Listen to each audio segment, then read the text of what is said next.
것인가 문제가 지금 우리한테 닥친 문제이지 않느냐. 근데 이런 과정들은 좀 간단하게 너무 좀 이렇게 단순하게 치환시키면 어떨지 모르겠지만은 열리지라는 거 있잖아요. 따로 자란 놈이 이렇게 붙어요. 주로 이제 모과나무 같은 경우는 그런 경우가 많아요. 예.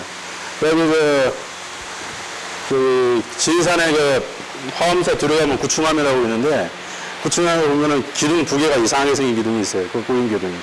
그게 바로 그 옆에 심어놨던 모과나무 가지고 세운 기둥인데 지금도 거의 그 모과나무 보면은 따로 자란 놈이 만나가지고 이렇게 붙어 있어, 이렇게.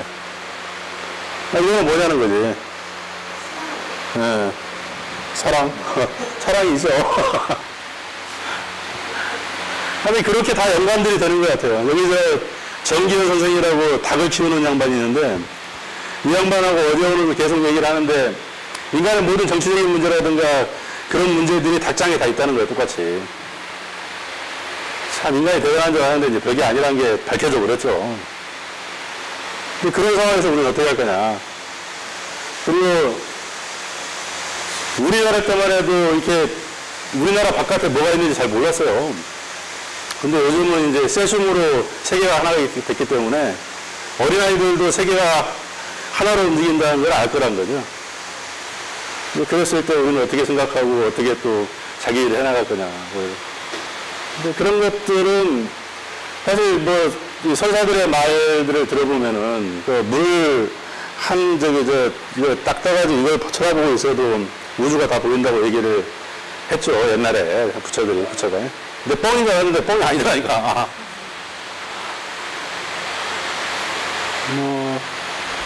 그런 것들이 나무를 바라보면 저도 이제 처음에는 나무를 많이 쓰는 것이 죄악인 줄 알았어요. 자연을 해치니까. 근데 이제 저기 로키산맥 밑에 이렇게 나무 사러 가서 보니까 그런 거 생각 안 해도 되겠더라고. 그리고 이 지구의 탄소의 문제들을 해결하기 위해서는 공기 중에 있는 탄소들을 끄집어 내려야 되거든.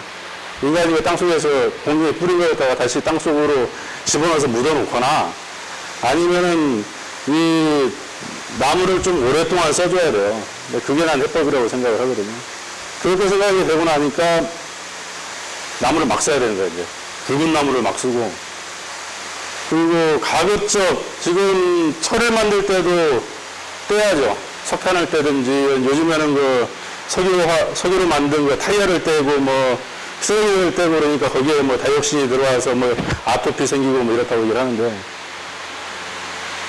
콘크리트 만들 때도 마찬가지죠. 철을 만들 때도 마찬가지죠. 유리를 만들어도 마찬가지고 다 그렇다는 거예요. 그 나무란 놈은 어째 지문 자체가 그것에 이제 반대로 움직이는 놈이기 때문에 큰 구조물들이야 어떨지 모르겠지만은 인간이 이렇게 접하고 있는 부분들은 전부 좀 나무로 가야 되지 않느냐 이런 생각이죠. 일단 한번 그냥 그동안 이렇게 진행해오면서 이렇게 생각했던 것들을 한번 쭉 그냥 이렇게 풀어놓을게요. 제가 틀을 잘 잡아가지고 하는 사람은 못 되고 그러고 나서 좀 이렇게 같이 얘기할 수 있는 그런 시간이었으면 좋겠어요. 그리고 사실 그전에 이제 이 연장들에 대해서 말씀을 드리면은 종류가 한 3가지 정도밖에 안 돼요. 2가지, 3가지밖에. 끓이라고 하는 것은 이제 파내는 거잖아요. 사실 그 다음에 톱이라는 게 있어요. 톱. 끓하고 톱 2가지죠 사실. 우리가 쓰는 연장은. 아니면 이제 저쪽에 먹통처럼 이 직선을 만드는 그림 그리는 도구와 자르는 것과 파내는 것. 이거 가지고 그냥 3,000년을 계속 해왔어요. 근데 그것의 이제 방법을 이 모터라는 것을 개발되면서 이렇게 회전시키는 것이 만들어지면서 동그란 연장들이 만들어지고 저 뒤에 보면 문짝이라든가 뭐든 한옥 그걸 만들 때 홈을 파는 모양들을 미리 쇠로 만들어서 그렇게 따라가게끔 파면은 그렇게 홈을 파게끔 만드는 연장들이죠.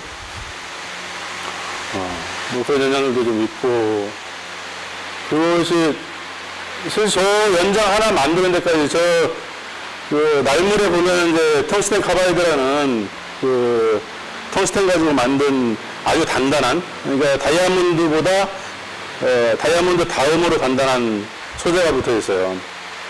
그러니까 저게 저 날물에 붙기까지도 상당히 오랜 시간이 걸렸겠죠.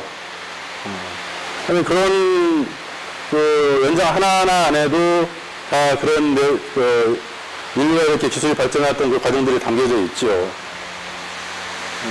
그리고 요런 같은 경우는 제가 이제 뭐 국내에서 처음으로 수입을 해왔는데 이태리 친구들이 쓰는 기계예요.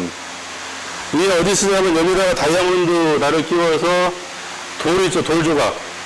돌의 곡선 같은 조각들을 하는 그 현장이에요. 근데 지금 저기 한옥 하다 보면 이 공포 같은 거, 저 뒤에 보면 저 복잡한 것들 있죠? 모양이 깎여져 있는. 그게 구조체이기도 하면서 그 자체가 어떤 상징적으로 작용들을 하는 것이거든요. 그런 걸 깎다 보니까 펴진 곡선들을 쓰게 돼요. 근데 재밌는 게 한옥에서 나와 있는 그런 당초이라든가 이런 그 문양 자체가 길게 보면은 사실 시합에서 넘어온 과정을 겪었다는 거예요. 근데 이제 기계가 하나가 들어가는데 여러분이 이제 이렇게 자꾸 뭐 곡선들을 마음대로 이렇게 할 수가 있는 거죠, 이렇게. 이걸 돌릴 수 있는. 그런 것들. 네.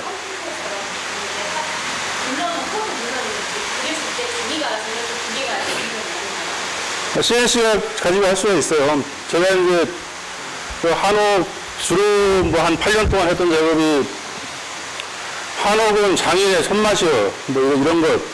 이거 난 아니라고 보거든. 내가 좀 설명을 하겠지만은.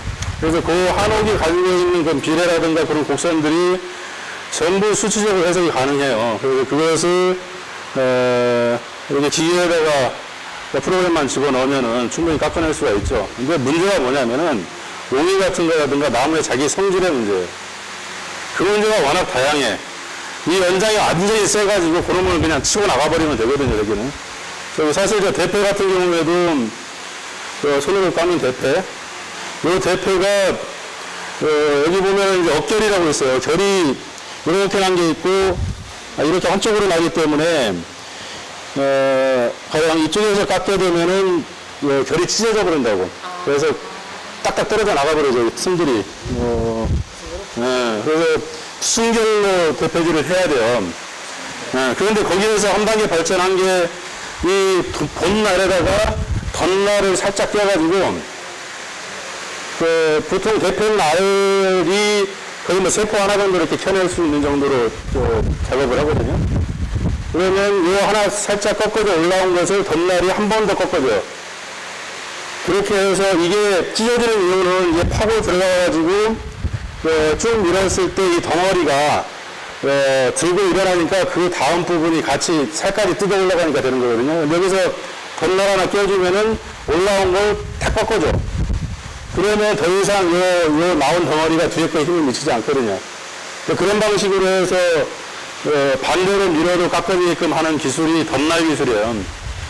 그게 이제 주로 일본 쪽에서 그 덧날 대패가 조선에도 그게 있었는데 조선 날들은 거의 혼날로 이렇게 미는 대패였고 일제 때 그 덧날 대패들이 많이 들어와서 지금은 일반화되어 있죠.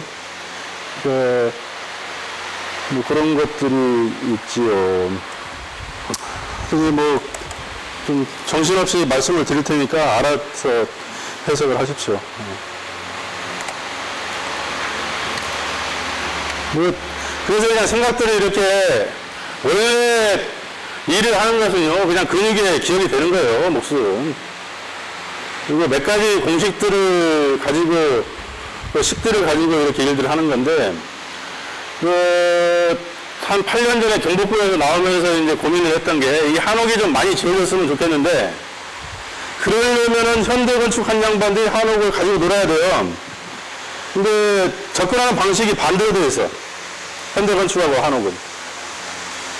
한옥은요 처음에 짓기 시작할 때 한옥을 지을 때는 보통 이제 그 날이 풀려가지고 시작을 해서 장마 전에 끝내야 돼요. 장마 때 나무 들어놓고 그러면 이제 난리가 나죠. 못 써요. 힘들어요. 나무가 다 벌어지고 청 나고 뭐 지저분해지고 막 그러거든요. 그러려면은 2월 달에 시작해가지고 6월 달에는 끝내줘야 된다고. 4개월, 120일 동안 해야 돼요. 조선의 모든 궁궐들이라든가 이런 것들이 일기를 보면은 그 안에 다 끝내요. 그게 뭐냐면은 겨울에 이제 그 추석 지나서 벌목을 시작하거든요. 이게 그 바닥에서 물이 올라가는 게 끊어져야 돼요. 이 안에, 그러니까 수간에 물이 들어있으면 나무가 금방 썩어버려요. 그래서 추석 때 정도 되면 이제 물이 더 이상 안 올라가거든요. 그러니까 나이트를 보면은 추제 같은 경우는 이렇게 좁고 단단하다고.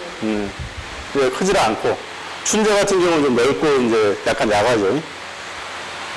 그때 벌목을 해요. 벌목을 해서, 이렇게 한양에서 지을 경우 같은 경우는 이제 강원도에서 가져오죠. 떼돈이 얼마인지 아세요, 혹시? 떼돈 벌었다 그랬는데, 떼돈. 떼돈이 얼마인지 아는 사람? 네? 몇백원? 그러니까, 강원도에서 뗏목으로 나무를 마포나루까지 운반을 하는데, 거기에 이제 한 2개 정도 엮어요. 한 3개 정도를. 그래서 앞에 한 사람, 가운데 한 사람, 뒤에 한 사람 이렇게 서가지고 그걸 저어서 와. 근데 가다가 이제 한둘은 사라지잖아. 그리고 거기에 마포나루까지 와가지고 목상이 건네주는 돈이 지금 돈은 한 2천만 원 되는 거예요. 떼돈은 2천만 원 정도 돼요, 지금. 그런 식으로 운반을 해왔어요, 나무를. 그래서 그게 나무는 물속에 있으면 절대 안 썩어요. 그러니까 청계천에 공사를 할 때 그 밑에 보면 나무를 박아놨어요. 생나무를. 안 썩어. 그리고 중앙청, 조선 총독부 건물 지을 때, 나 그 옆에 이제, 흑려문 공사하고 있을 때 그때 그 판했거든. 그 안에 나무를 촘촘히 다 박아놨어요. 지방까지, 이제 밑에 안방까지를. 거기 생나무를 갖다 박는다고. 이게 땅속에 있으면 썩질 않아요. 그래서 그런 기초를 할 때 나무 기초를 많이 쓰는데, 그런 특징들이 있죠, 이게. 헐카나. 물속, 습기에 계속 있으면, 이게 나왔다 말랐다 그랬다 그렇게 되면 이제 맛이 가는데, 그냥 땅속에 있으면 안 썩어요, 나무가. 여기를. 그러면 나무가 먹는 수준은 몇 프로가 돼요? 우리 인간이 먹는 70%가 되는데 나무는 몇 프로가 나무가 이게 보통 평상시에 여기 있게 되면 대충 19% 정도가 돼요. 말려도. 보통 처음 들어오면 50%가 넘거든요, 수분이. 그걸 이제 말려가지고, 데드포인트가 18%예요.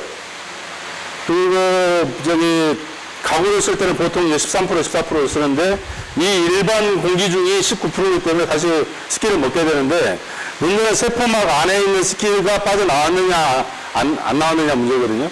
세포막 안에 있는 습기가 빠져나오면은 다시, 그러니까 세포막이란 게 나무는 죽지 않아요. 그건 그냥 물질이잖아요. 그래서 우리나라 충청도 어떤 양반이 중국에서 온 대홍포라는 큰 차나무가 있어요. 그 차나무 가지가 몇 개를 가져와가지고 6개인가를 그 싹을 틔워서 보냈다고 그래요. 아주 오래된 거를. 그러니까 그 양반 지호는 이 세포막이라는 존재가 자기한테 필요한 건 받아들이고 필요 없는 건 안 받아들이게 돼 있거든요.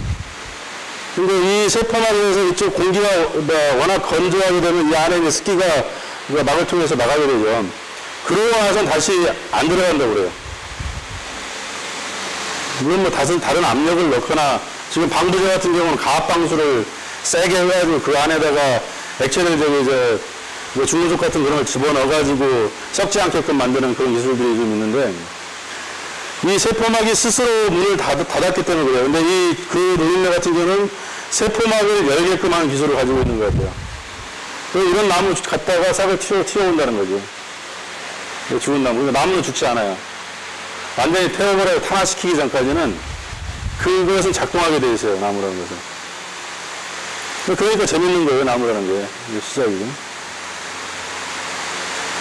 헐컨 그래서 그렇게 한 십몇 년 이렇게 나무 가지고 저도 이제 쓸데없는 버릇이 있어서 그냥 일이나 하지 이제 일하기 싫어서 이렇게 없는 생각들을 많이 하거든. 그래서 한 십몇 년 이렇게 했던 생각들 그 생각들 그냥 쫙 이렇게 얘기를 좀 할게요. 그 다음에 그걸 가지고 한번 또 얘기를 해보자고요.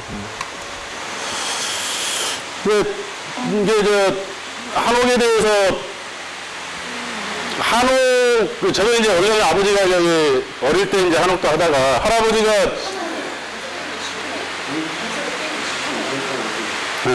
할아버지가 이 쟁기를 고창에서 제일 잘 만들었대요.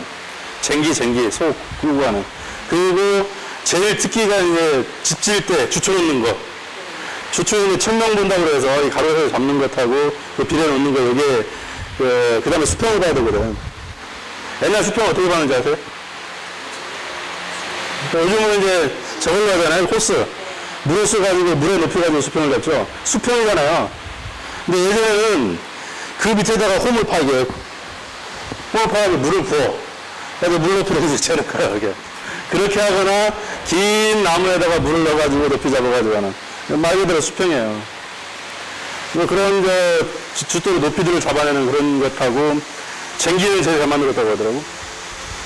근데 아버지는 여기 올라와서 그때 새마을 지도자하고 하면서 그 지붕 개량하는 것들을 하고, 여기로 올라와서 주로 지금 많이 보는 건물들, 슬라브 집들을 많이 샀죠. 3층짜리, 4층짜리. 또 저는 이제 그거 어릴 때부터 따라다니다가, 이거 목수로 하고 사는 것도 괜찮은 것 같은데, 목수라고 한국에서 이렇게 하려면은 한옥원한테 제약이겠다 싶어가지고, 그리고 이제 경복궁을 들어가죠. 경복궁 들어가서 이제 거기서 배우고, 그런 식으로 이제 대부분 이제 형님들은 뭐 먹고 살기 힘들어서 목수를 시작을 했는데, 나 같은 경우는 이게 생각을 하고 들어간 거야. 이게 약간 좀 이렇게 좀 다르죠. 그러면서 했던 생각들인데, 그래서 한옥을 지어야겠다고 결심을 하고, 몇 가지 생각들을 했죠. 일단, 너무 비싸. 그래서 이렇게 비쌀 필요가 있느냐, 뭐, 이 의문이 있었고, 두 번째는 이제 아까 말했듯이, 현대건축하는 사람들이 그 권력을 가지고 있기 때문에, 그 사람들이 한옥에 대해서 빨리 이해하는 것이 한옥을 확산시키는 제일 빠른 길이다. 그래서 그 중간에, 현대건축하고 이 전통건축, 우리 한옥 같은 경우가 차이점이, 다른 것들은 이 땅부터 기초를 튼튼하게 하고 거기서부터 쌓아 올리는 방식이에요. 근데 한옥은 그게 아니고 이 기둥과 보와 도리가 만나는 그 지점을 먼저 생각을 해요. 거기에서 칸이라든가 높이라든가 이런 것들이 다 나오거든. 그것을 반대로 땅에다 어떻게 연결시킬 것인가라고 고민을 하죠. 그러니 기본적으로 사고하는 방식이 거꾸로 뒤집혀 있어요. 쉽지가 않아. 중간에 무언가 연결고리를 만들어야 되겠다. 뭐 그런 고민이 좀 있었죠. 그래서 일단 좀 개념화시키는 것들이 좀 필요하다고 생각해서 뭐 몇 가지 그냥 거칠게 생각을 좀 나눴는데, 그 얘기를 먼저 할게요. 그리고 재밌더라고요. 돌아가 보니까 이게 단지 기술의 문제가 아니고 생각하고, 그 다음에 이 나무를 있잖아요. 나무는요, 불화살 한 방 딱 써버리면 끝나요. 불화살을 타격하면 딱 기둥에다 딱 맞춰서 아무도 없을 때 석칼에 딱 박아버리면은 그 집은 끝나는 거예요. 그러니까 주변에 인생을 물어두고는 존재할 수가 없어. 뭐 이런 얘기고요. 이게 이번에 백남준 아트센터 거기를 만들면서 백남준이 또 이런 얘기를 했더라고. 이혜영 장관한테 이제 보낸 얘기인데, 말씀, 이게 마루는 이제 원래 우리 이제 마루글이라고 하면 동그란 걸 얘기하는데, 중심, 마루, 뭐 맞지, 마음, 미음, 마리간, 이쪽 만주 쪽, 우리 쪽과 연결된 부분들은 어떤 것은 한자의 음을 따오고 어떤 것은 한자의 뜻을 따왔어요. 이도란 게 있었죠? 뭐 쓸데없으니까 이제 어떻게 만들어서 한자를 갖다 배워 쓰는데 음을 쓰기도 하고 뜻을 쓰기도 했다는 거죠. 그러면 음도 아니고 뜻도 아닌 것을 가지고 있었겠죠. 그러니까 그게 이제 음가, 이게 말의 음가가 좀 중요하다고 생각을 해요. 우리 쪽으로 이어지는 것은. 그러니까 하여튼 이거는 좀 복잡한 얘기니까. 하여튼 그래서 이제 말이란 것이 재밌어졌더라고, 말이죠.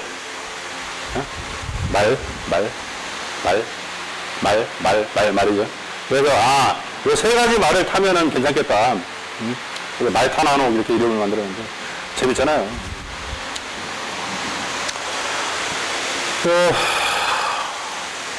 여기, 제가 이제 여기에 태어나가지고, 여기 올라가가지고, 살다가 4년 전에 여기 와서, 여기 영안시라고 했어요, 능안시. 거기가, 고조선도 거기서 놀았고요. 그 다음에 고구려도 거기서 놀았고, 고구려? 아니, 저 위치에서, 영안시라고 해서 능안시라고 여기 있어요. 흉룡강성 영안시. 거기 가서 일을 했거든요. 거기 도시 하나 150만 평짜리 이게 설계를 하고 오는데, 거기 가봤더니, 거기서 고조선이 시작을 했고, 고구려가 시작을 했고, 발해가 시작을 했고, 청나라가 시작을 했더라고. 사실 청나라, 처음에 금이 시작했고, 그 다음에 몽골에 한번 쓴 다음에 후금이 만들어졌어요. 후금이 몽골한테 많이 배웠어. 그래가지고 지금 중국의 그 국경선을 갖다가 후금에서 만든 거예요. 청나라가. 그곳의 시작점이 저 위치더라고요. 그래서 재밌어가지고, 그 동네 돌아다니면서 이것저것 좀 쳐다보고 다녔는데, 그래서 여기서 이래서 만주에 이제 왔다 갔다 했어요. 이게 참 가보면은 기분 나쁜 게, 이 도로 표지판에 2,000km가 있어. 도로 표지판에 2,000km가 써 있어요. 그 감흥이 없으신가 봐요. 2,000km, 그 표지판에 2,000km란 말이 있다니까. 처음에 나 운전배를 배워가지고 강릉에서 여기 인천까지 오는데 200km예요. 2시간 만이면 와버려. 응? 2,000km를 딱 보니까 짜증이 팍 몰려오는 거 있지. 하여튼 어쨌든 그렇게 하다가 그 다음에 이제 이 동네 여기 여기 가만히 있어봐. 여기네 여기. 여기다 하나를 짓고 이렇게 돌아봤어요. 이렇게 멀리는 못 가고 요만큼만 돌아가는데 유럽이란 게 난 뭐 책들을 보면은 이 나라에서 뭐 있고 되게 큰 줄 알았어. 차 타고 한 2시간 지나니까 지나가 버리대. 예. 영화 손바닥만 하더라고요. 그래서 거기에 갔다가 헝가리를 딱 갔더니 헝가리 평원이 그래요. 아까 말씀드린 것처럼 만주하고 너무 똑같은 거야. 그래서 그 다음에 와서 책을 보고 이렇게 왜 그럴까 생각을 해봤는데 다 이유가 있더라고요. 이 알타리 산 중심으로 해가지고 양쪽이 비슷하게 움직여요. 그리고 여기서부터 이 흥안령 넘어서부터 이 카르타페 산맥까지가 초원이야. 그리고 이 위쪽은 추워가지고 중목구조를 집짓기가 힘들어요. 짓기 지는데 뭐 다른 걸로 해야 돼. 아니면 멀어 죽어. 그리고 여기는 사막이고, 요 아래쪽 같은 경우는 나무로 지으면 이제 바보 소리 듣는 거지. 썩어버리겠다. 물론 띄워가지고 막 바꿔가면서 짓긴 해요. 그리고 잘 안 썩는 나무들이 있어서 쓰긴 하는데, 그게 주종으로 이렇게 우리처럼 중목구조 큰 나무 목구조로 쓰지는 않아요. 또 재밌다. 그러니까 지금 우리 한옥처럼 쓰는 방식이 유라시아 대륙에서 그냥 2분의 1 게임인 거예요. 쭉 내려오면서. 그러니까 비약이 지나서 현생 인류의 어떤 문명이 만들어진 과정 안에서 이런 방식으로 쓰는 건 그냥 둘 중에 하나인 거였더라고. 하나는 알프스가 있어서 그 중심으로 되어 있고, 하나는 장백산이 있어서 백두산이 있어가지고 그 동심으로 일본까지 이렇게 되어 있는 거예요. 나는 우리나라 문화가 이렇게 큰 세계에 요만한 건 줄 알았어요. 이거 돌아보니까 아니더라고요. 그래서 이거 재밌다. 이거 내가 좀 뭔가 잘못 배웠다. 이런 생각을 했죠. 그래서 크기는 아직 다 안 재봤는데 재봐야지. 그렇죠. 이게 헝가리에 있는 세계문화유산 폴로케 마을의 집이에요. 이게 기둥도 있죠. 기단도 있어요. 처마도 있고, 여기 초가를 앉았어요. 우크라이나 가면 더 정밀해요. 이거 봐봐요. 네? 이렇게 있죠? 똑같아. 이게 이제 여성인간 가가지고 한참 계단 타고 올라가면 꼭대기에 이런 집이 있어요. 그리고 막루가 있어. 이건 뭐 약간 우리하고는 감각적으로 좀 다르긴 한데, 팔각을 쓰는 것은 거의 비슷한 감각이죠. 그 보니까 이제, 요 안쪽이라는 거예요. 요거 안쪽으로.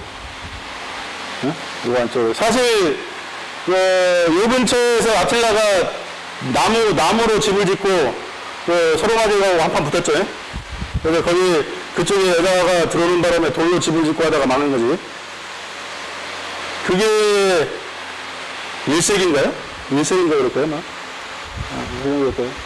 그러니까 그런 것들이, 여기는 이제 이 흥안령 넘어서 이제 몽골 몰판이에요. 여기까지, 요 안에. 요 안에서 놀던, 그런 거지. 여기 이제 산둥반도까지 내려가고, 북경이 뭐 이 정도 있잖아요. 이게 4년 전에 그 만주 가가지고 조선족이 살고 있는 집이에요. 이 안에 할머니가 누워서 잠자고 있어가지고 안에는 못 찍었고, 이거는 누라치, 이거 청나라 만들었던 누라치의 생가라고 이렇게 만들어 놓은 건데, 뭐, 다르지가 않아요. 특히 고구려 때가 고운백화에서 나오는 부경이라든가, 뭐 그런 게 있는데, 물론 양쪽에다가 기둥을 안 세우고, 이 조적벽을 세우고, 가운데만 채운 것은 약간 달라요. 이게 어떻게 보면 이 동네에서는 훨씬 더 효율적이에요. 왜냐면 고온다습하지가 않거든. 이게 남쪽에 있어 같은 여기에 습기가 차가지고 살기 좀 급급해요. 근데 이 동네에서는 그렇지가 않아요. 그리고 집 짓기도 편하고. 이게 이제 시방전이라고 심양 가면은 심양 고궁이 누라치가 나라 만들고 한 10년 정도 된 후에 지었다가 10년 후에 북경을 먹고 굴러 들어가요. 그 전까지 10년 동안 중심 건물로 썼던 데인데, 거기는 이제 기본적인 군사가 8기군이잖아요. 그래서 실제 사냥을 같이 하거나 농사를 짓거나 하는 그것과 군사편대가 같아요. 이 양반들이 평소에 모임이 있을 때 각 지역의 8기군 대장들이 와서 머무는 10왕전. 8기군하고 둘이 뭐 더 있었나 봐요. 그건 누군지 모르겠고. 근데 가보니까 이 선이 너무 똑같은 거야. 우리 선하고 거의 같아요. 이게 유전자적으로 다르지 않다는 그런 판단을 했어요. 저는 스스로는. 여기에 이제 올라가는 이 각도라든가 이런 것들, 물론 약간 높아요. 우리 쓰는 것보다 약간 높고, 용마루에 휘어지는 선들이 여기는 좀 약하더라고. 그냥 직선으로 가더라고. 하지만 기본적인 비례라든가 이런 것들이 우리 한옥하고 너무 같다는 거. 그런데 그 옆에 청나라가 북경을 먹고 행궁으로 지어놓은 건물이 있어요. 근데 그 건물은 달라요. 그래서 거기까지. 그리고 그쪽에 윤영성에 신빈 쪽에 뭐 일이 있어가지고 가서 또 몇 달 있었는데, 딱 장백산 범이 오는 지역까지가 우리 한옥 냄새가 나. 그러니까 심양까지. 그 넘어서부터는 달라요. 그래서 이게 백두산의 힘이구나. 이게 이제 대정전이라고 해서 누라치가 짓기 시작한 집이죠. 이거 저기하고 닮았죠? 파워하고 닮았죠? 그리고 게르하고 닮았죠?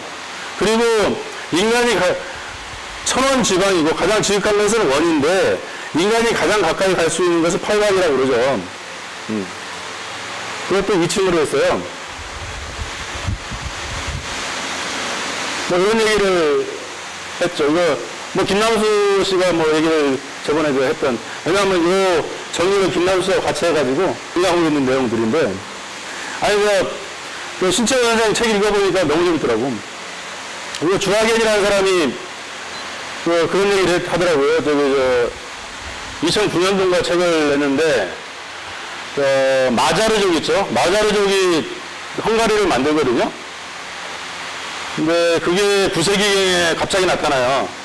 초원에서 갑자기 나타나서 헝가리를 만드는데, 그 전에 무슨 일이 있었냐면은, 고구려가 망하고 나서 발해가 만들어지고, 발해가 망해서 거기서 말갈족이 넘어가거든, 벌판으로. 그게 거의 한 1세기, 한 2세기 사이에 그쪽이 나타나게 되는 거죠. 그래서 주하겐은 마자르가 말갈이라고 얘기를 하더라고요. 그런 교통들이 계속 있었죠. 뭐 지금 얘기하는 뭐 청나라 금나라 만든 그 족속이 이제 김씨라고 얘기를 하는 거 뭐 텔레비 나오더라고요. 아니 그렇게 왕쳐서 이렇게 그 멀던 유럽하고 이렇게 왔다 갔다 계속 하고 살았더라고요. 300년 전까지. 징기스칸 뭐 청나라 때 청나라 때도 구분이 확된 것 같고, 징기스칸은 뭐 거의 뭐 왔다 갔다 했죠. 그런 거하고 이제 유라시아 목국이라고 얘기를 만들었는데요. 대충 이게 만들어지려면 이런 요건들이 좀 필요하더라고요. 일단 그 30도에서 한 20도 사이 뭐 명확한 건 아닙니다. 60도, 뭐 29도는 안 되냐 그런 얘기 하지 마세요. 그리고 산림지역하고 강이 좀 있어야 돼요. 그래야지 굵은 나무들을 운반해요. 나무 큰 거 같은 경우 하나가 1톤이 넘거든요. 그리고 철기.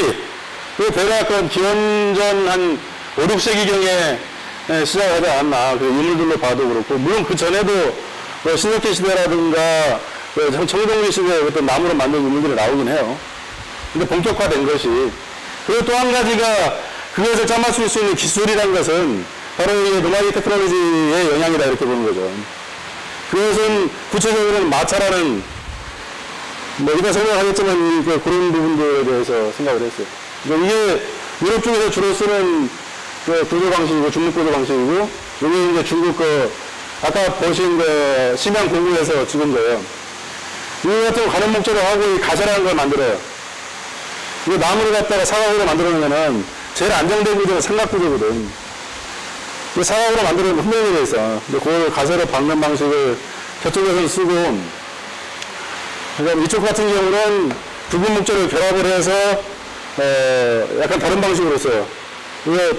구조적으로 가는 목적으로 해도 이게 유럽 것이 더 어떻게 보면 합리적일 수 있어요. 근데 약간 감각이 다르기 때문에. 이게 이제 2005년도에 제가 지은 건데, 이거는 이제 한옥 그 방식하고 현대 프로그램, 이건 호텔이에요. 그 두 개를 갖다 붙여놓고 이제 여러 가지 이제 실험들을 많이 좀 해봤는데, 사실 이걸 만들면서 거기가 경주기 때문에 서라벌에 대한 공부를 좀 하다 보니까, 8세기 서라벌은 세계 4대 도시였더라고요. 콘스탄티노플, 바그다드, 장안, 서라벌. 도시의 규모가. 우리 쪽에 있다 그런 게 아니고 그쪽에서도 기록이 있대요. 여기도. 그리고 여기에 세계 물건들이 모이는 동시라는 시장이 있었대요.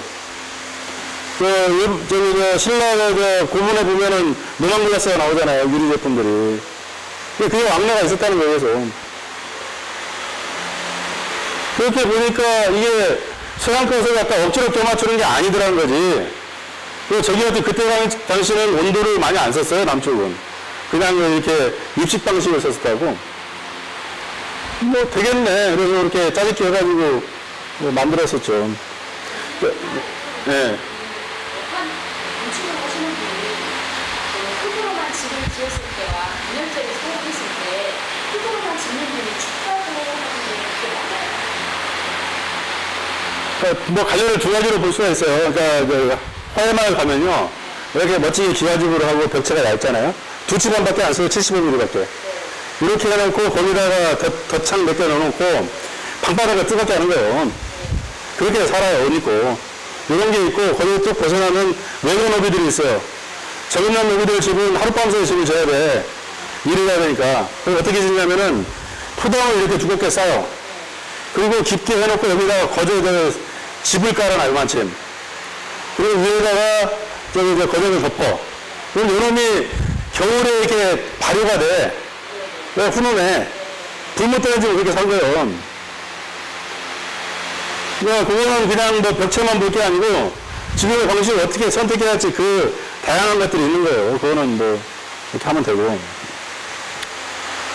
근데 그렇게 같은 세 가지 방향에서 보고 하다 보니까 한옥을 특징 지을 수 있는 것에 대해서 한 7가지 정도 구분을 좀 했어요. 그냥 시험 공부만 나오는 거 아니니까 대충 들으세요. 제일 큰 게는 사계맞춤이라고 그러는데요. 이 강화도 집 지금, 이 대부도 집들을 계속 일주일마다 조사를 하고 있는데 100%가 사계맞춤으로 되어 있어요. 이거 누구나 썼던 집의 방식이죠. 이것의 의미는 뭐냐면 딱 세운 것을 갖다가 네 갈래로 구멍을 나눠요. 잠깐만 내가 하나 가져올게요. 이거.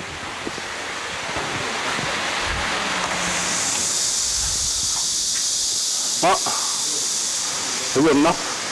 저기 있네.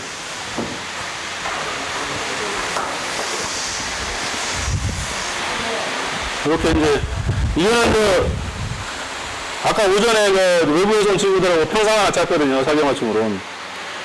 이게, 여기다가 볼을 갖다가 이렇게 딱 끼워요. 볼을 끼우는데 보 대가리가 있어요, 대가리가.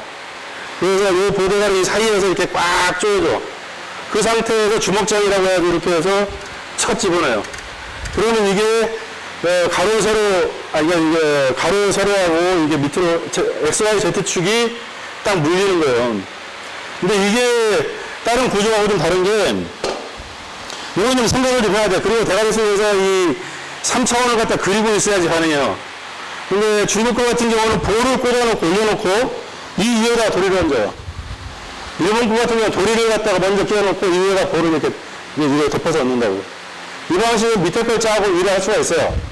근데 이 사기 맞춤은 동시에 짜자 그러면 안 되는 거예요. 근데 이게 왜 어떤 특징이 있냐면은 횡령에 대한 장려가 있어요. 횡령에 대해서. 옆에 치는 힘에 대해서. 근데 이거를 다 쓴다는 거죠, 우리는. 왜 그럴까?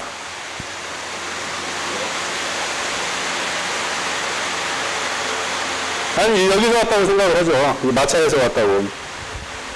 마차 같은 경우는 이 대지의 리듬이 있잖아요. 이게 다 다르게 움직이잖아요. 이것을 갖다 다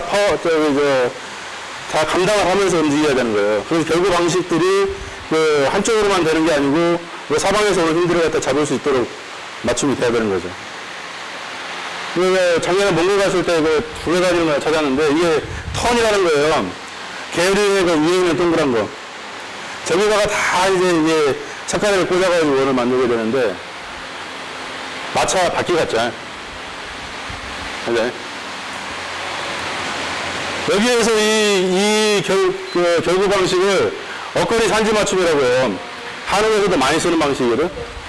두 개를 이을 때 이렇게 가서 탁 한 다음에 이 안에다가 쏘기를 딱 꽂아서 움직이지 못하게 하는 방식들. 이 방식을 동일하게 쓰고 있더라고요.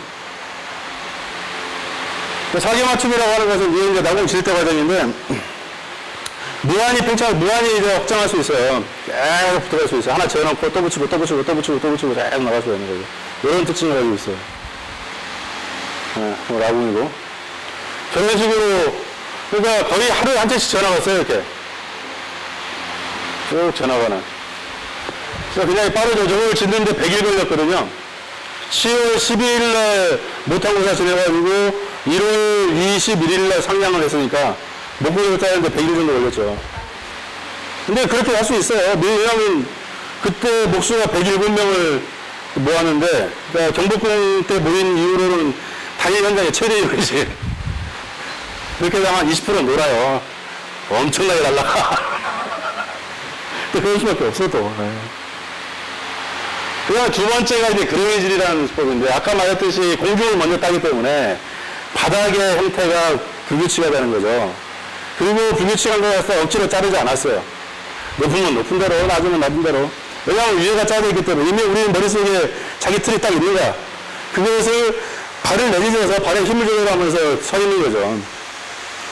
그러니까 대지를 갖다가 자연을 갖다 제거하는 방식이 그렇다는 거예요. 옮겨다니다 보니까 다 상 깎아가지고 만들 수가 없거든. 그냥 원래 있는 산에다가 내가 앉아야지.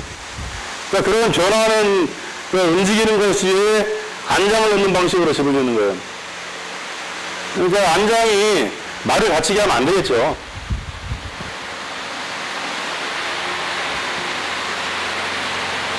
그러니까 뒤에 집이 세니까, 뒤에 산이, 바위가 세니까, 앞에 지붕도 세져 버려요.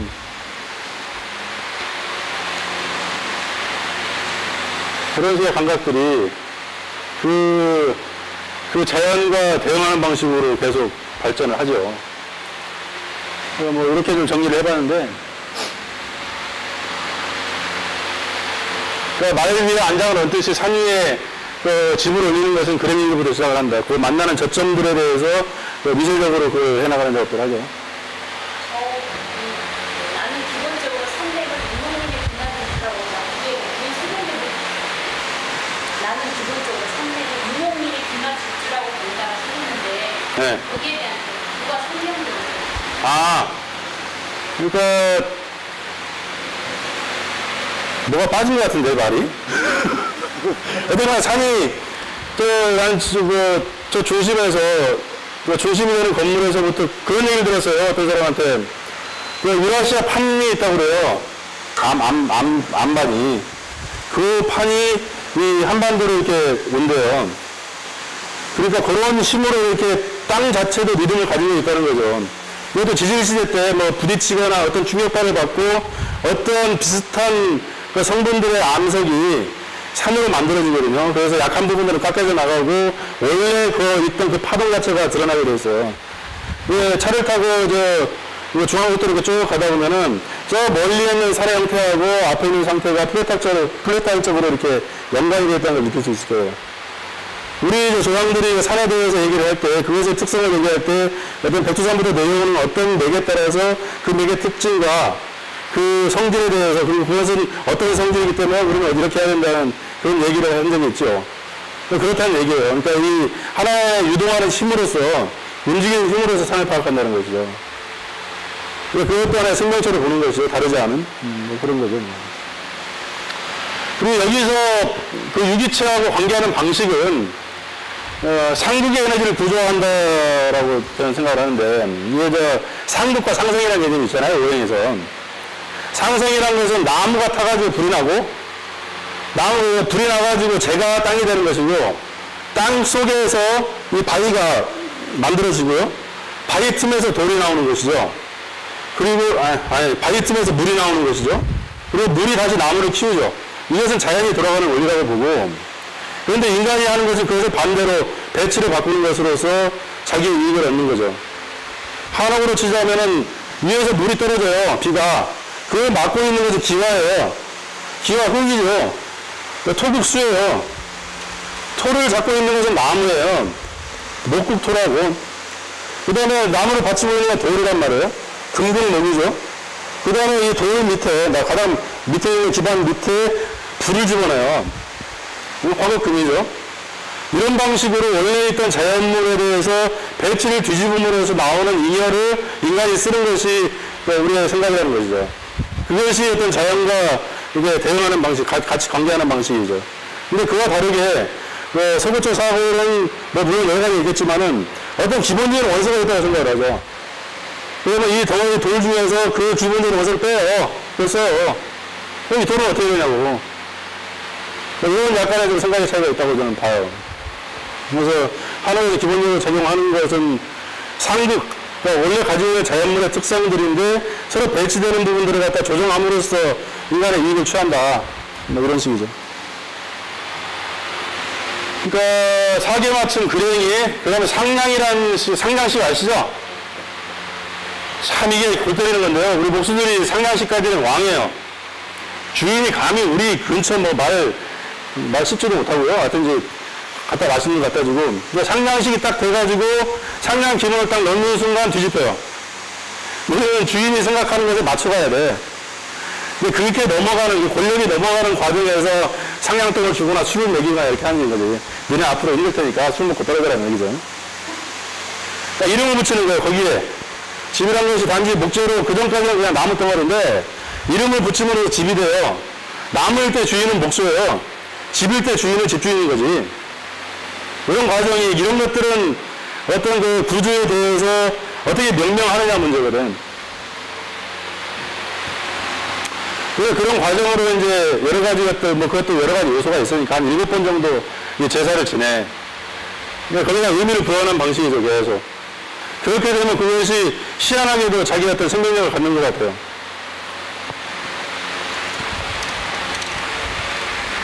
그리고 이거 약간 물리적인 부분이기도 하고 강학적인 부분이기도 한데, 한옥의 방식은 기본적으로 구조를 잡는 방식, 아까 처음에 서양식 목구조를 얘기했죠. 가설을 만들어 가서 이렇게 삼각형 구조를 만들어서 그걸 버티는 방식인데 한옥은 그게 없다고 그랬죠. 그것을 갖다가 지탱하는 방식이 연화주는 거는 거예요. 위에다가 무게를 아주 많이 눌러주는 거죠. 특히 조선소나무 같은 경우는 뒤틀림이 있어요. 사계절이 분명하고 이게 안 좋은 산에서 태어나기 때문에 막 떠요. 이게 승질이 들어, 사람하고 똑같이. 그래서 그거를 위에서 눌러주지 않으면 기둥이 걸어 나가버려요. 모퉁이에 있는 기둥 같은 경우는 이게 울리고 어떻게 되면 이게 걸어 나가, 이렇게 밖으로 나가버린다고. 그러면 집이 왜 앉죠? 그래서 그것을 그 뒤틀리는 힘, 나무가 가지고 있는 힘을 갖다가 연화중에 눌러버려요. 확 눌러버린다고. 그 위에 그 무게를 갖다가 전달하는 방식으로 구조 논리가 성립이 돼요. 그리고 이것은 밑에 말했던 그랭이와 이 바위돌 위에 나무를 얹는 이 그랭이를 딱 하는 부분들을 더 강화시키죠. 딱 눌러가지고. 그 뒤틀림이 없게 만들어. 이게 일자라고 평평하다 그러면은 나무에 가까이 돌아가는 힘이 있다고 그랬죠? 나무가 돌아버려요, 이렇게. 물론 수당을 박아가지고 다 잡아주긴 하는데, 그 힘이 워낙 센 나무들도 있어요. 승질 들은 나무. 사람들 그중에 그런 사람 있잖아요. 말 안 들어요. 그래서 그것을 팽팽한 긴장을 만들어주는 것이 하는 게 방식이에요. 그러니까 걔를 가보니까 이게 두 개, 뭐라고 그러자, 박아나라고 그런가? 기둥을 두 개를 딱 세워놓고, 위에 그 펠트가 나름 무거워요. 그거 딱 누르는 방식으로 지금 버티고 있어요. 밑에다가 뭐 고정 안 시켜요. 그리고 저 기둥을 갖다 건들면 혼나죠. 그래서 신성한데요, 거기는. 이 기둥은. 건들면 안 돼. 이런 것과, 그 다음에 이제 저쪽 중앙아시아 쪽에서 지붕에다 흙을 얹어요. 왜냐하면 저게 뜨거운 태양이 여름에, 낮에 그걸 데펴. 밤 되면 거기에서 저기서 나와서 밑에가 따뜻해. 그것이 한옥에서 있어요. 중국에도 없어요. 일본도 없어요. 한옥이 있어요. 왜 그런지, 어디런지는 아직 잘 모르겠어요. 그러니까 위에다가 대충 한 이 정도 두께, 일반 사진치 칠 때 그 사이에 한 이 정도 흙이 들어가요. 흙이 너무 많이 올라가면 조종하기 위해서 뭐 적심이라고 나무를 놓고 그거에다 흙을 넣죠. 기와무게도 좀 있고. 근데 그게 그 태양열과 관계되어 있는 것 같아요. 그래서 낮에 가면 시원하죠? 밤에 가면 훈훈해요, 그 위쪽이. 이제 다음으로 이제 안국과 안압위선. 이것은 약간 뭐 정신적인 문제 내지는 뭐, 미학적인 문제일 텐데. 기능적으로는 이 선 자체가, 이 모서리 같은 경우는 바람이 안으로 들어치기 때문에 그걸 좀 길게 빼줘야 돼. 태양도 그렇고, 비도 그렇고. 그렇게 되는데, 이 휘어지는 선의 문제는 사실 이렇게 곡선으로 올라가는 것이 구조적으로 안정되기도 해요. 직선은 불안한 구조예요, 언제나. 곡선이 이렇게 모여지는 하나의 어떤 중심점, 구심점을 만들어줌으로써 힘이 흩어지지 않게 만들어주는 역할을 하거든. 근데 이 한옥의 첨화선에 대해서 가장 정확하게 기술을 한 사람이 퍼시벌 로열이라는 천문학자예요. 이 양반이 예전에 그 고종이 미국의 박람회인가 거기에 사람을 보낸 적이 있어요. 그때 그것을 안내했던 사람이에요. 그리고 다시 돌아올 때 고종이 그 사람이 이제 일본에 잠깐 있었는데 한국에 들렸다 가라 해가지고 오면서 여행기를 썼는데 저런 식의 표현을 했어요. 두 개의 상응하는 곡선이 하늘을 향해 오목하고 중앙의 마루, 주붕 마루에서 양쪽으로 휘어져 내려온다. 이게 두 개의 상응하는 곡선, 이렇게 상응하는 곡선이 위에서 휘어지고 그것이 내려온다는 거죠. 그리고 처음에는 급한 경사로 내려오다가 점차 둔화돼서 마침내 천막 끝에 끝난다. 이 말 안에 사실 굉장한 내용들이 들어있어요. 이게 비가 이렇게 떨어질 때 집이 안 망하면 기와가 이렇게 겹쳐있잖아요. 물이 역류를 해요, 안 망하면. 그래서 이거 급하게 세워줘야 돼, 양쪽을. 그런데 아래쪽 같은 경우는 물량이 많아지기 때문에 그 내려오는 힘이 있어요. 너무 세워져 그러면 빵 내려가 버려요. 그래서 끝에 가서는 살짝 돌려줘. 수량도 많고. 근데 이것이 그것만을 의도로 했느냐, 또 그것도 아닌 거예요. 안에 구조적으로 장연이 있고, 단연이 있고, 이 사이를 이렇게 채워서 이 중심의 석가래 뒤축을 눌러주기 위해서 흙의 두께가 많아지는 데거든요. 구조적으로는 그래. 근데 밖에 나가서 기와의 어떤 물 내려오는 효과로 보면 또 그런 것들이 있고, 이것이 그냥 단순하게 두 가지 문제 가지고 한 게 아니라는 거예요. 적어도 세 가지 이상 정도 요인에 의해서 그게 만들어진다는 거죠. 그러니까 명왕성의 궤적이 있을 것이라고 얘기를 하고 후배한테 찾아보라고 해서 찾은 사람이에요. 이제 퍼시벌 로열한 사람은. 천문학자들은 타원 곡선에 대해서 굉장히 예민해요, 곡선에 대해서. 그리고 곡선을 딱 보면 그것이 어떤 식으로 어떤 중심이 어디 맺히는지 이런 것에 대해서는 바로 이렇게 계산이 돌아가거든. 그 사람이 본 것은 우리가 본 것하고 다를 거라는 거예요. 그래서 아직까지도 저 사람이 천마 곡선에 대해서 가장 정확하게 기술을 했다고 생각을 해요. 화이트헤드 책 보니까 이런 얘기들이 있더라고요. 그러니까 수학자들은, 그냥 생각만 하는 수학자들 같은 경우는 천왕성과 해왕성이 궤도가 이렇게 약간 바뀐 것에 대해서 해석할 수 있는 수식을 만들어낼 수가 있어, 그냥 해석해버리면 돼. 그런데 물리학자들은, 천문학자들은 그러지 않았다는 거죠. 만유인력이라는 거, 다른 기본적인 게 있어요. 이렇게 실제로 몸을 움직이거나 구체적인 이론을 하는 사람들은 무시하지 못할 변수가 있는 거예요. 그래서 이 사람들은 있을 것이라고 얘기는 하죠. 명왕성이. 그리고 반드시 이제, 사실 화이트헤드는 이걸 가지고 이제 이 형이상학을 다시 부활시키는데 하나의 논문으로 썼는데, 그런 얘기들을 하더라고요. 그래서, 제가 좀, 어쨌든 그렇게 경복궁에 남아서 마음을 먹고, 일단 현대건축하고 고건축의 사이를 매개하는 어떤 것이 좀 있어야겠다 싶어서 가장 좋은 방법이 지금 다 컴퓨터를 쓰니까 컴퓨터 3D를 해석하는 방식이 이게 어느 순간 왔어요. 하다 보니까 이 한국의 3D는 모든 섬들에 대해서 좀 해석을 해야 됐죠. 그래서 2009년 12월 23일부터 2010년 6월 한 25일 정도까지 밤을 샜죠. 아들내미 그 수학의 정석 갖다 놓고 이제 공부하죠. 그러고 나니까 이제 수염이 하얘지더라고. 그 다음에 눈이 이제 마시가고 이제. 근데 다 되더라고요. 저게 이렇게 이제 첨화곡선이에요. 이게 이 첨화의 길이, 들림, 안열이 이거 변수만 탁탁탁 치면 나머지 부재들이 그에 맞춰서 다 연결되어 있던 데 있어요. 그러니까 알고리즘이 있는 거죠. 그렇지 않고서는 그 100일 만에 그 큰 집을 못 져요. 우리 수학적으로 해석이 되지 않고서는 못 진다고. 있는 거예요. 저 첨화곡선 같은 경우도 가운데서 딱 보면요. 이렇게 휘어져 올라간 게 눈깔이 동그랗잖아요. 보여요. 직선이라는 건 직선 아니에요. 사냥 보는 거는. 이 휘어져 있는 이 선이 이 눈깔과 대응해가지고 일자로 보인다는 거예요. 그리고 반듯하게 기단을 만들어 놓으면요. 첨화를 만들어 놓으면 양쪽이 쳐져 보여요. 이거 사진을 올려줘야 돼. 재밌어요? 하여튼 저 짓을 지금도 하고 있는데요. 여기에 이건 박공이에요. 박공이라고 혹시 아세요? 이렇게 팔짝 말고 이거 시옷자로 되어 있는 지붕 봤죠? 네, 이렇게 되는 집. 네. 그곳에 이 곡선을 만들기 위해서 필요되어지는 중심점이라든가 그런 변수들을 갖다 이제 그린 거예요. 이게 이 한 가지로 끝나는 게 아니고 계속 집이 커지거나 높아지거나 했을 때 그 비례들을 갖다가 현대건축한 장반은 또 비례를 잘 보잖아요. 그러니까 계속 바꿔가면서 그 자기 마음에 드는 비례가 나타날 때까지 할 수 있도록 이제 그런 시스템을 만드는 거지. 이거 갖다가 숫자로 쳐가지고 다 이제 함수를 쳐야 돼. 사람 죽여요, 이거. 하여튼 그렇다는 거고, 뭐, 이건 이제 다른 얘기인데, 그러니까 물리학에서 아름답다는 것은 그 안에 있는 어떤 물리학적 진리의 표현이다, 이런 식의 표현들을 쓰더라고요. 그러니까 한옥의 지붕선이라는 것이 의도된 몇 가지 영역이 아니라 그 안에 모든 것들이 홀리스틱하게 엮여져 있는 곡선이라는 거죠.